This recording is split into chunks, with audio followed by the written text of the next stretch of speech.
Greetings, my dear viewers.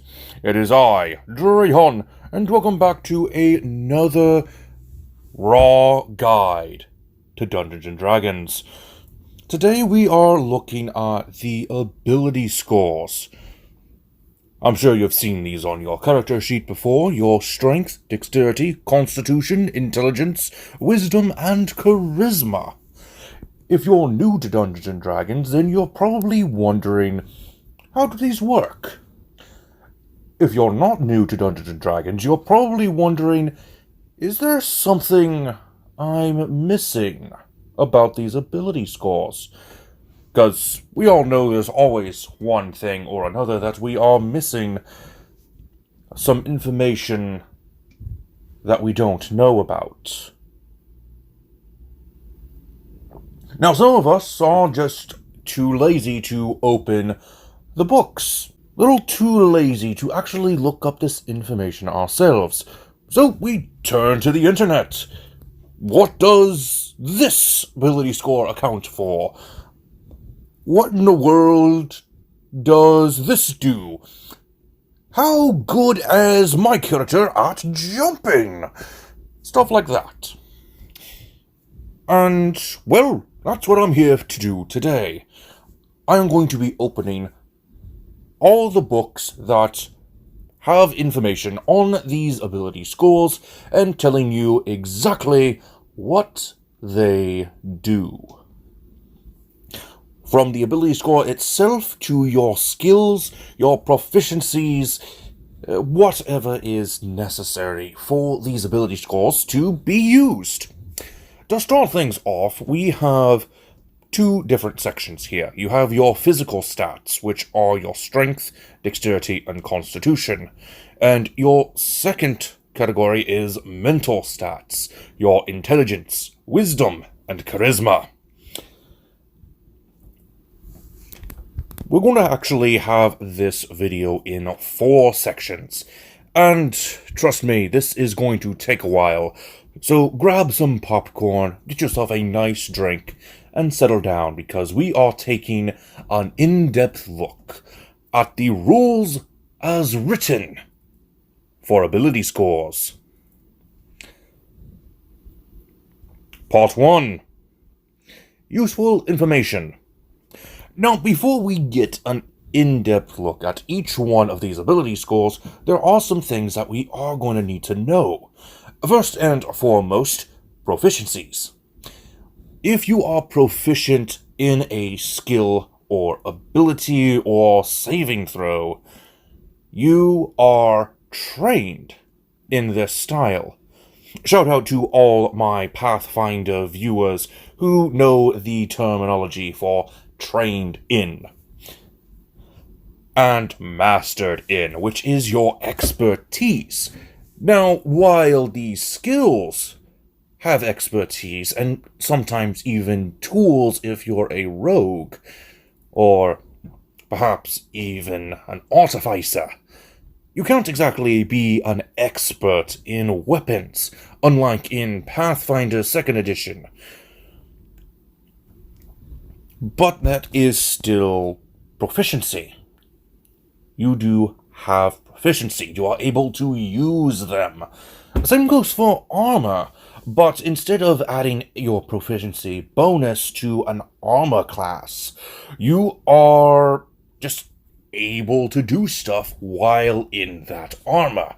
Like, for example, a wizard who is wearing heavy armor is unable to cast spells. Pretty interesting. And honestly, that makes sense. If you're not proficient with using heavier armor, you can't exactly move that well in said armor. So casting your spells is going to be a little more tricky. You won't be able to use your verbal components, using your somatic components, your hand gestures. And perhaps you wouldn't even be able to hold the components properly. Won't be able to combine your components to make certain spell effects. It's very important. Now, moving on to the passive skill check. A lot of you probably already know what a passive skill is, as on your character sheet you have the passive perception check. Now, that's not the only passive skill you have. Technically speaking, any one of your skills can be a passive skill. To quote the player's handbook on page 175, we have the following text. A passive check is a special kind of ability check that doesn't involve any die rolls. Such a check can represent the average result for a task done repeatedly, such as searching for secret doors over and over again, or can be used when the DM wants to secretly determine whether a character succeeds in something without rolling dice, such as noticing a hidden monster.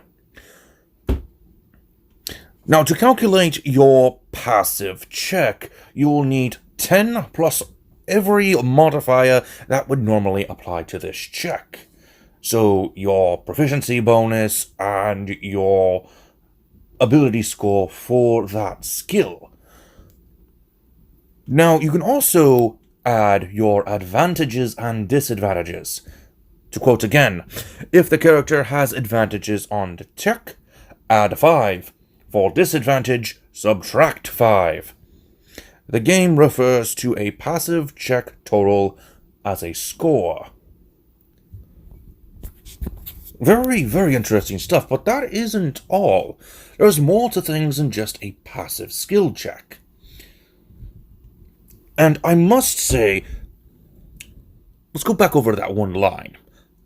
Can represent the average result for a task done repeatedly. A lot of players and dungeon masters forget that one specific line. It can represent the average result for a task done repeatedly. It doesn't always have to be, but it can. I would recommend using that last line in that paragraph.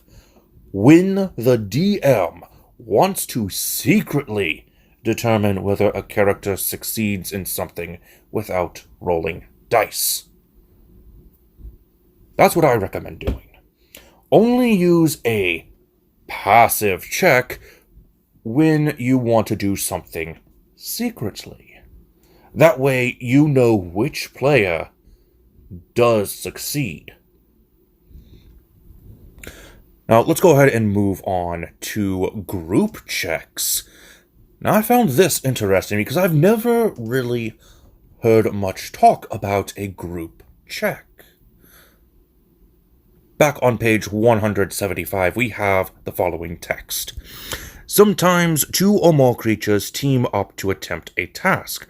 The character who's leading the effort, or the one with the highest ability modifier, can make ability checks at advantage, reflecting the help provided by the other characters.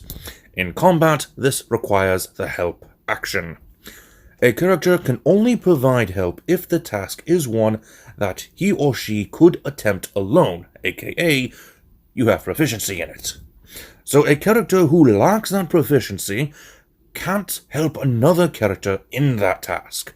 Moreover, a character can help only when 2 or more individuals working together would actually be productive.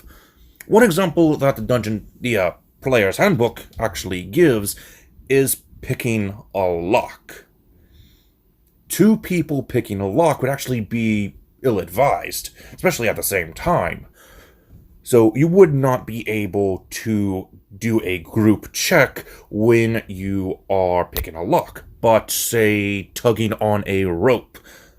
I'm sure you've seen that scene in the Critical Role TV show where people are trying to hoist a character up by a rope when they're dangling off a cliff. That is a perfect example of a group check.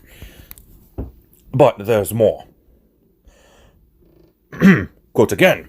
When a number of individuals are trying to accomplish something as a group, the DM might ask for a group ability check.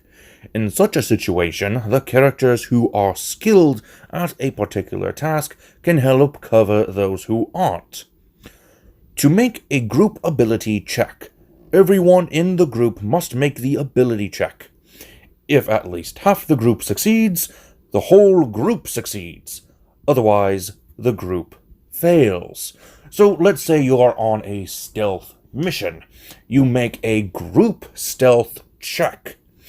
If more than half of you succeed in that stealth check, then everyone succeeds in that stealth check. No failures, no individual failures. This actually is one thing that a lot of people like to joke about.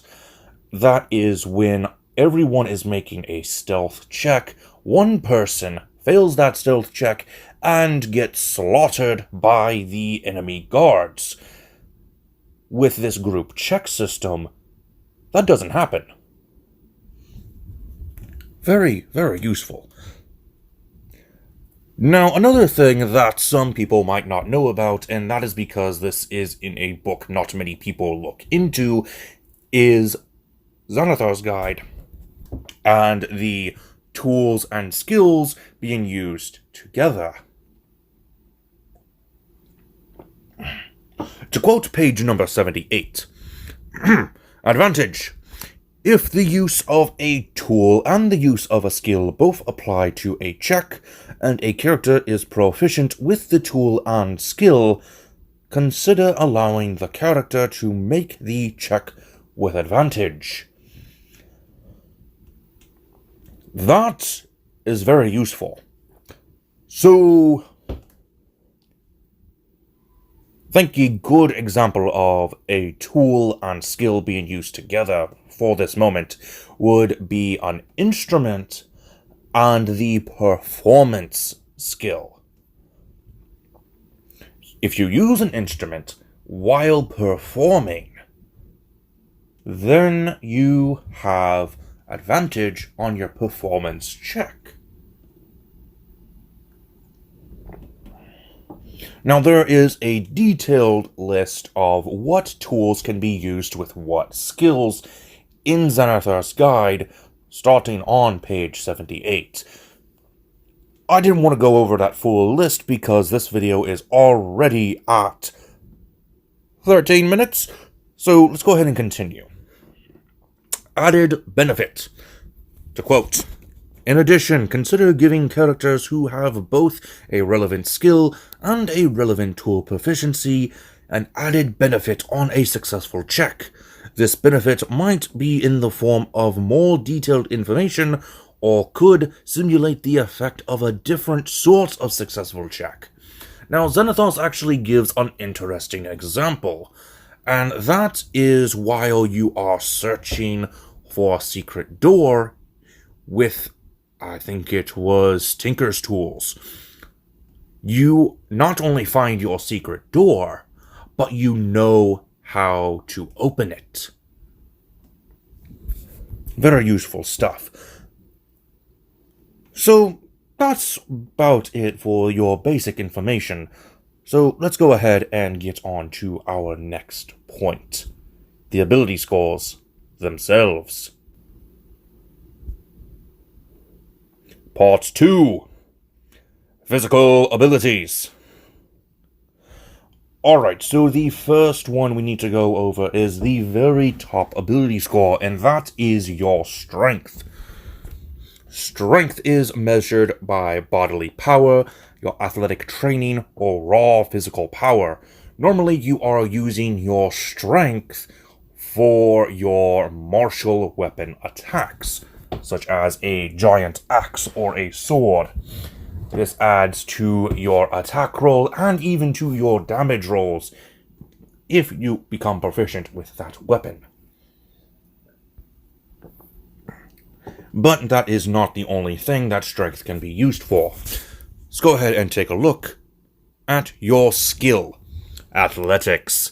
This is actually the only skill that is listed in the Dungeon Master's Guide and Player's Handbook for your strength, which is odd. You'd think there would be more than one strength skill. But here are some examples of an athletics check. Climb a sheer or slippery cliff. Avoid hazards while scaling a wall, or cling to a surface while something is trying to knock you off. You try to jump an unusually long distance or pull off a stunt mid-jump. You struggle to swim or stay afloat in treacherous currents, storm-tossed waves, or areas of thick seaweed.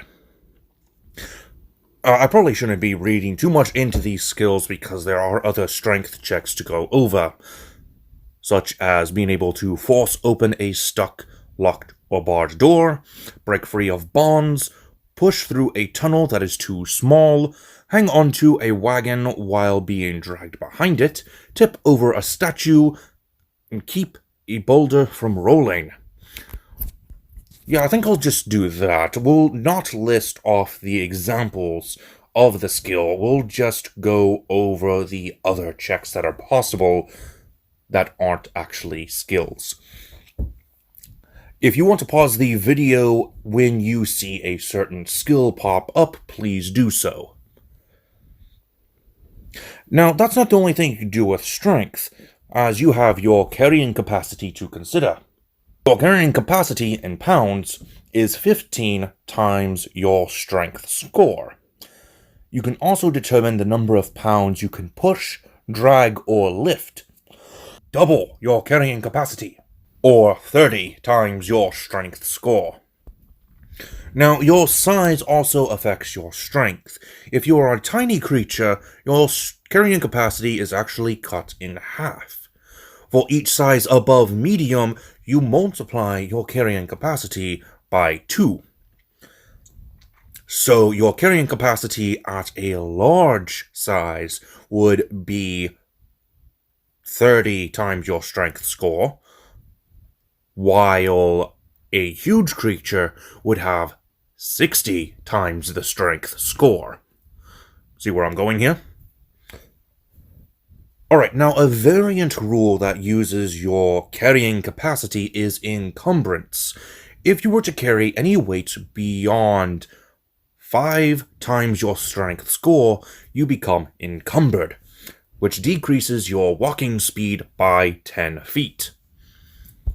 If you were to carry anything beyond 10 times your strength score, you are heavily encumbered, which means that you lose 20 feet of walking speed, and you have disadvantage on ability checks, attack rolls, and saving throws that rely on strength, dexterity, or constitution.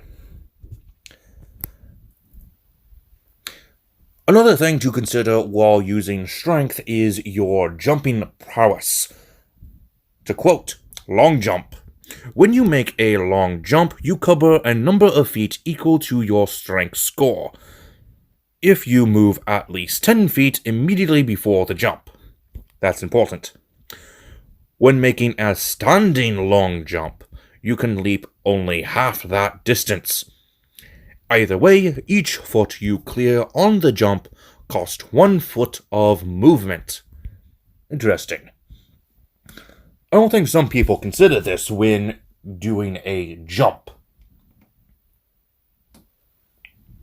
I have even seen a couple of memes on the internet about doing a long jump over a chasm, and you are forced to make a athletics check to make sure you land on the other side. If you fail, you fall in the chasm. That just doesn't work. To continue, this roll assumes that the height of your jump doesn't matter, such as a jump over a stream or chasm. At your DM's option, you must succeed on a DC Strength Athletics check to clear a low obstacle, no taller than a quarter of the jump's distance, such as a hedge or a wall. Otherwise, you hit it. An obstacle. To jump over an obstacle. Not to jump over the chasm. to jump over an obstacle. That's important. You see, this is what I wanted to go over, is things that people seem to miss when they talk about ability scores. Alright, we have one last little paragraph here, and then we get into the high jump. When you land in difficult terrain, you must succeed a DC Dexterity Acrobatics check to land on your feet. Otherwise, you land prone. You see, I think a lot of people get these two checks mixed up. They think that the athletics check means that you land on the other side of the chasm. Perfectly. But no, it's your acrobatics that allows you to land on difficult terrain. Let's go ahead and take a look at your high jump. When you make a high jump, you leap into the air a number of feet equal to 3, plus your strength modifier, minimum of 0 feet. If you move at least 10 feet on foot immediately before the jump. Interesting. That again. Moving 10 feet before you make your jump. When you make a standing high jump, you can jump only half that distance. I don't think I have seen many dungeon masters go over this when they do playthroughs. Or even jokes for that matter. I'll just see random jokes about jumping and they failed their check and they fall straight into the chasm. Or they just smack right into the wall they're trying to jump onto. Moving on.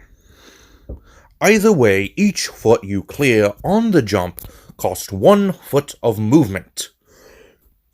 In some circumstances, your DM might allow you to make a strength athletics check to jump higher than you normally can. Interesting, I haven't heard this one at all. So, what does that mean? You can extend your arms half your height above yourself during the jump. Thus, you can reach above you a distance equal to the height of the jump plus 1/1/2 times your height. Well, that makes sense. That's pretty realistic in my opinion. Because when you try to reach up for the top of the wall, you are going a little bit further. So making that check actually makes sense. Now, it doesn't give a DC for any of these checks, which is interesting. Well, let's go ahead and move on to the next ability score, to Dexterity. Dexterity is your ability to move nimbly, quickly, and quietly, and to keep from falling on tricky footing. You have your acrobatics checks, sleight of hand checks, and stealth checks. Now, some of these examples that are listed here are pretty interesting, and I've never really thought of them. Like in sleight of hand, concealing something on your person definitely should be considered, especially if you're trying to hide a weapon.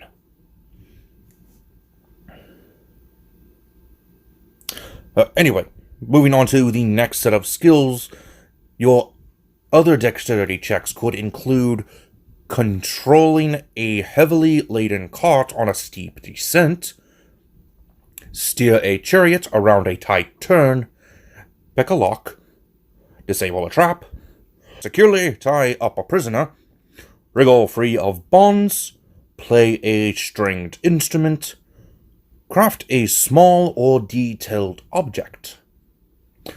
That last one was kind of surprising, because I thought that would be a different type of check. But I guess it kind of makes sense. Now, dexterity doesn't just go for your skills, it also accounts for your armor class. Now, besides the monk and barbarian, if you do not have armor on your person, your armor class would be 10 plus your dexterity modifier. Now, your dexterity also accounts for your initiative, which allows you to see who goes first during combat.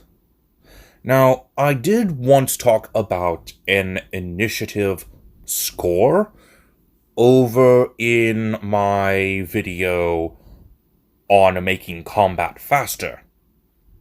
Go ahead and check that out. Constitution is next up on our list.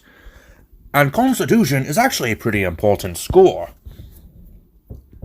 Though a lot of people will joke about making it their quote-unquote dump stat. Don't do that. Constitution measures your health, stamina, and vital force. Now, while there are no skills associated with Constitution, there are a couple of different checks. And while some checks I would not consider doing, as I have already done them in another video, one check that does not come up very often is quaff an entire stein of ale in one go. Interesting. Now, I did talk about ale in another video, but never on actually drinking it. Just the effects of being drunk. Anyway, that's not important. What is important is your hit points. Your Constitution modifier contributes to your hit points. Typically, you add your Constitution modifier to each hit die you roll for your hit points. If your Constitution modifier changes, your hit point maximum changes as well, as though you had the new modifier from first level. This was actually the reason that I am making this video. Because your Constitution affects your health. I did not know this. Somehow.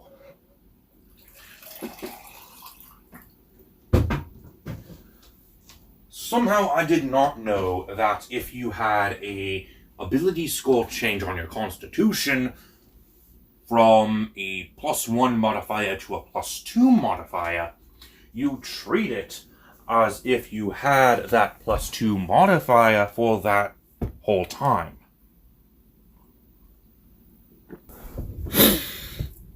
And check out the exhaustion video to see other uses for your Constitution score.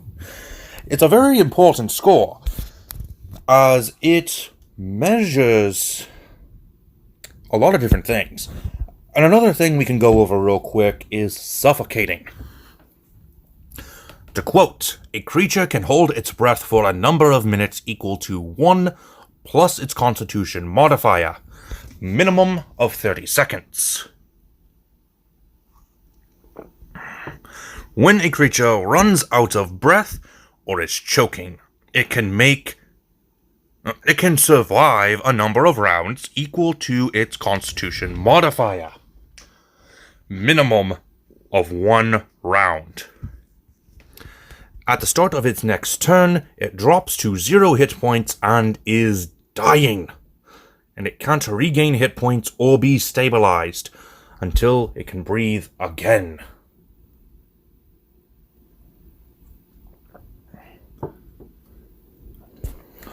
Very interesting.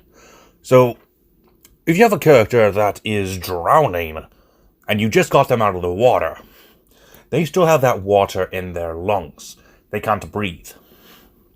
Once you are able to get the water out of their lungs, then they can breathe again, and then you'll be able to heal them. I like that. The concentration abilities is your concentration. This is very important for spellcasters. To quote, "Some spells require you to maintain concentration in order to keep the magic active. If you lose concentration, such a spell ends. And one of the things that can cause you to lose concentration is taking damage. Quote, whenever you take damage while you are concentrating on a spell, you must make a Constitution saving throw to maintain your concentration. The DC equals 10, or half the damage you take, whichever number is higher. If you take damage from multiple sources, you make separate saving throws for each source of damage." The only reason why you would have a low Constitution score is if you were very old, very young, or easily injured or sick. There should be no reason you should have a low Constitution score other than those things. Your Constitution is important to your character's health and your spellcaster's spells. Some of your more powerful spells require concentration, so having them active for their full duration is necessary.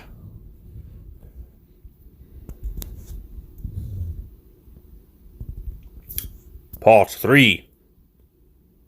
Mental abilities. Next, we move on to our mental ability scores. Your intelligence, your wisdom, and your charisma. This is what ability scores are powered by your brain. I'm sure you have at least studied the brain at some point during school, so you know exactly what I am talking about when referring to your mental abilities and these ability scores. So, anyway, let's talk about the intelligence. Intelligence is your mental acuity, accuracy of recall, and ability to reason. Some of the scores that you will be able to do are intelligence checks for logic, education, memory, or deductive reasoning. Your skills are your arcana, your history, your investigation, nature, and religion. Now let's go ahead and look over the investigation because we do have a few points to go over that some people seem to forget. Alright, so your investigation would include how you deduce the location of a hidden object. Pretty simple stuff. Try to remember where your item is that you forgot. Discern from the appearance of a wound what kind of weapon it dealt. Pretty simple enough. Did the bruise get caused by a hammer or get caused by a knife? Simple enough. Determine the weakest point in a tunnel that could cause it to collapse. Now, this would actually be very simple for a kobold to use for their own traps. That way they know the best place to set the trap so that they can cause a cave-in on their own tunnel. Probably a decoy tunnel. Poring through ancient scrolls in search of a hidden fragment of knowledge. Honestly, this is probably the most common use of investigation, is to find information within texts.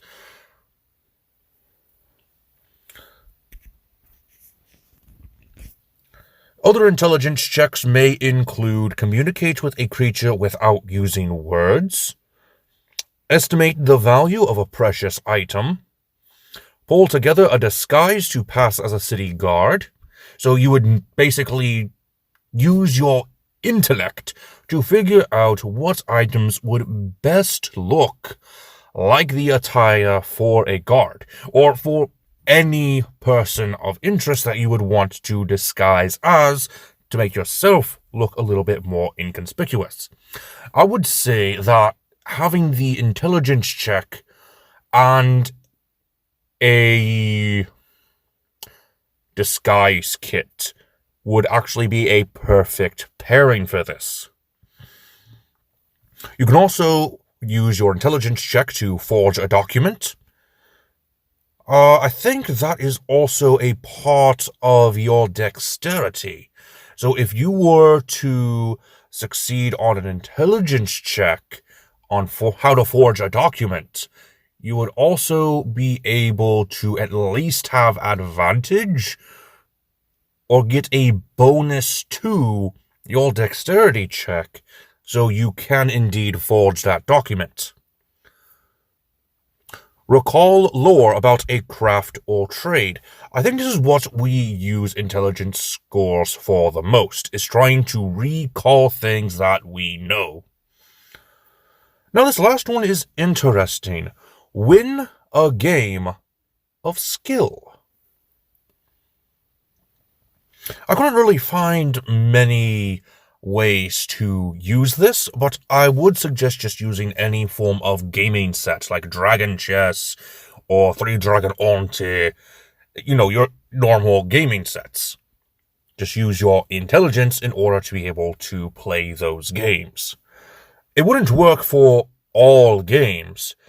Most games are actually going to have to use your dexterity or even your acrobatics.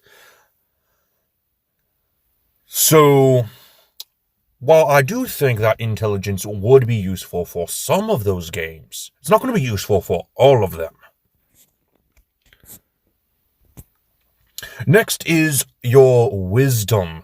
Your wisdom actually revolves around your senses. Your perceptiveness, your intuition.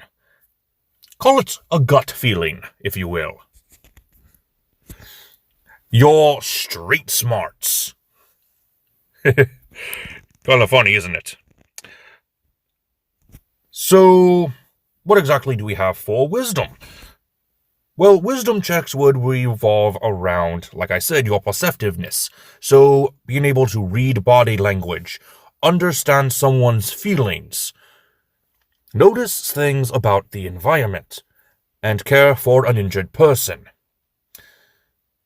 I would say that if you want to see a good example of a high wisdom, check out the show Lie to Me.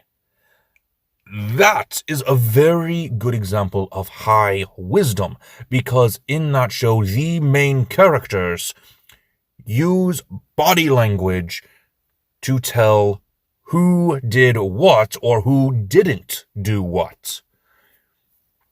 It's a very interesting show, and I really enjoy it. I would recommend watching it if you're looking for something around those lines. Now, for your skills, you have animal handling, and I'm going to go ahead and go over these because I do not believe that this skill is being used properly around some tables. Because we have a lot of different jokes or complaints about using animal handling to just outright tame a wild animal, and that's not the case. As we can see here, you can calm down a domesticated animal, keep a mount from getting spooked, intuit an animal's intentions, and control your mount when you attempt a risky maneuver. Not once does it say anything about making a wild animal your friend instantaneously. Now, I would say that it would help you with that, but you would probably need to use a spell such as Animal Friendship in tandem with an animal handling check, just to make things a little bit easier for you. But not outright using animal handling in order to tame a wild animal. I'm sure the Sanathar's Guide And even Tasha's would even have something for you to tame a wild animal. Actually, that might be a good idea for another video. Other wisdom checks would be your skill into insight, your medicine skill, and your perception skill, which I think is another skill that some people don't know how to use properly. It doesn't exactly let you find everything. You'd have to use certain tools, I think, in order to actually find things perfectly. The skill perception allows you to spot, hear, or otherwise detect the presence of your surroundings. Not exactly know the exact thing you're looking for. It's your keenness of your senses. It's not a catch-all. At least rules as written. I would say you would have to use certain combinations, probably using a nature check as well as a perception check in order to figure out what exactly is going on around you, like what animals are here, what is in the area that should not be here, stuff like that. It's not a catch-all, is what I'm saying.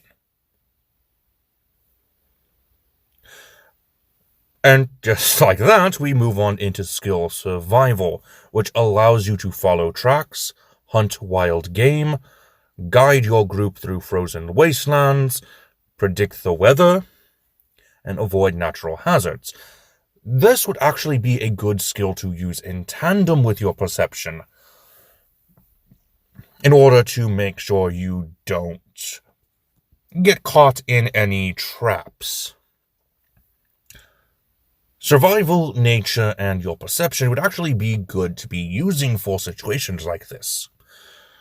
Other wisdom checks that could be useful to you are get a gut feeling about what course of action to follow, and discern whether a seemingly dead or living creature is undead. Now, I feel like that should fall into survival category, but I could be wrong. Next is charisma. Charisma is your ability to interact effectively with others. Your confidence, your eloquence, charming or commanding personality. Now, I feel that charisma is sometimes used incorrectly. It's not really your introvert/extrovert. It is how well you speak. Your ability to interact effectively with others. It is your ability to speak. Your confidence and eloquence probably are a minor category here, and I would say that is more for a saving throw in charisma. How confident you are in a certain task should be your charisma saving throw.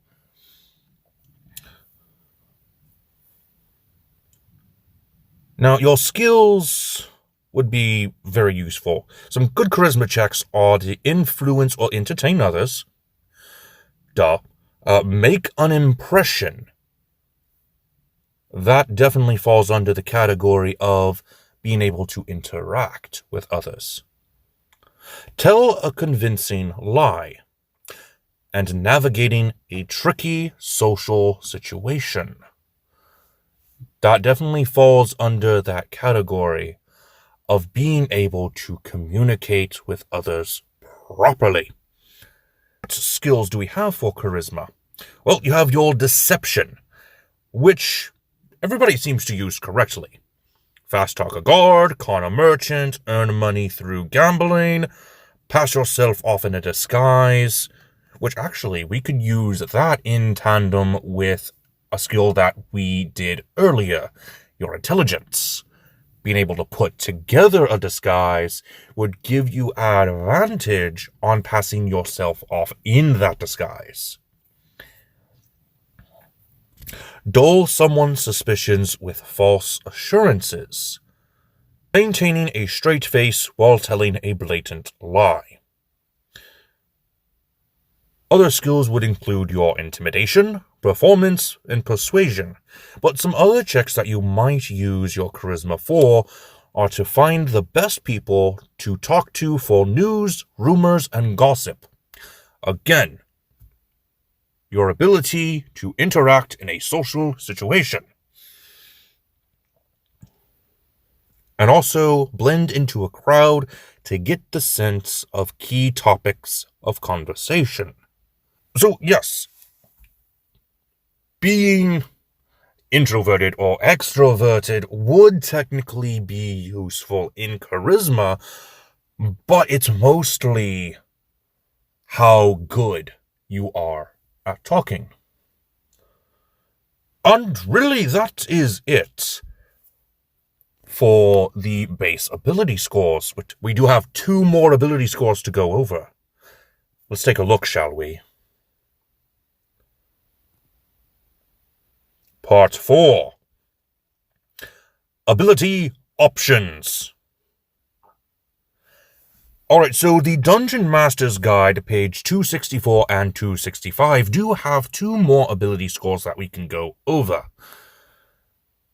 Number 1 is Honor. To quote, "Unlike other abilities, Honor can't be raised with normal ability score increases. Instead, you can award increases to Honor or impose reductions based on a character's actions. At the end of an adventure, if you think a character's actions in the adventure reflect well or poorly on his or her understanding of the code, you can increase or decrease the character's Honor score by 1. As with other ability scores, a character's Honor can't exceed 20 or fall below 1. So what exactly does Honor represent? Your Honor check should actually be the following: being unsure how to act with Honor, surrendering while trying to save face, trying to determine another creature's Honor score, which according to the Dungeon Master's Guide, if a non-player character does not have an Honor score, you are to use Charisma. Next is trying to use proper etiquette in a delicate social situation. Using his or her honorable or dishonorable reputation to influence someone else. Honor saving throws would include avoiding an accidental breach of honor or etiquette, resisting the urge to respond to goading or insults from an enemy, recognizing when an enemy attempts to trick a character into a breach of honor. Now, there aren't any scores for honor, unfortunately. No skills or whatnot, but Honor is still a pretty good ability score to use when you want a more diplomatic campaign. So I think it's still something to go over. Next is your Sanity. This score is actually used in tandem with the Madness system, more often than not. And while we are not going over the Madness system today, I do want to at least go over the Sanity system. When you have high Sanity, you're level-headed even in the face of insane circumstances. While you have low Sanity, you are unsteady, breaking easily when confronted by eldritch horrors that are beyond normal reason. So, how does Sanity work for your scores? Well, for a Sanity check, you can decipher a piece of text written in a language so alien that it threatens to break a character's mind. You can overcome the lingering effects of madness, comprehend a piece of alien magic foreign to all normal understanding of magic. So perhaps you're researching mind flayers or the aboleth. Something like that. Sanity saving throws. In the Dungeon Master's Guide on page 266, we have the following. A failed sanity save might result in short-term, long-term, or indefinite madness. Anytime a character suffers from short-term, long-term, or indefinite madness, the character's sanity score is reduced by 1. A greater restoration spell can restore sanity lost in this way, and a character can increase his or her sanity through level advancement. That's actually pretty cool, because we don't get many instances of an ability score being decreased. So if you want something interesting to make your campaign feel real, use the sanity score. And actually, now that I think about it, your sanity score might even influence your honor score. I mean, if you're affected by madness, how can you exactly conduct yourself with honor, with etiquette? That's something to think about. Anyway, what are some situations where a sanity saving throw might be necessary? Seeing a creature from the far realm or other alien realms for the first time. So kind of like a frightful presence sort of situation. Actually, that might be useful. Switch out your wisdom saving throw with a sanity saving throw when you have to go for the frightful presence. I like that. Making direct contact with the mind of an alien creature. We've seen that a couple of times in some stories. Being subjected to spells that affect mental stability, such as the insanity option of the symbol spell. Not something I hear too much about. Passing through a demiplane built on alien physics. Yeah, I can see how that can twist one's sanity. Resisting an effect conferred by an attack or spell that deals psychic damage. Now that sounds more like some homebrew stuff going on with some of these sanity saving throws, but it's still an interesting thought.